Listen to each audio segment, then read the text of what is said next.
Според информациите кои ги имаме од Британија, но и оние кои јавно ги објавија реномирани британски медиуми, фокусот на средбите на британската влада било токму ова прашање, но од нашата влада нема ниту една точна информација.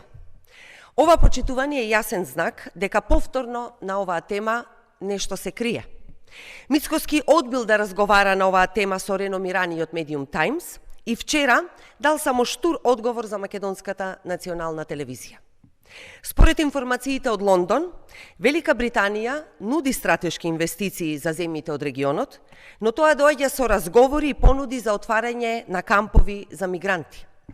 Бидејќи нашата влада веќе речиси цела година договара ваков тип на заеми и инвестиции, најави кредит од 7 милиарди евра од Британија, Мицкоски веќе не може да се крие и мора јасно да одговори. Што точно се разговара на темата мигранти и кампови за мигранти? Дали е точно дека со договорот за заем има и друг договор за мигрантите кој владата не го соопштува?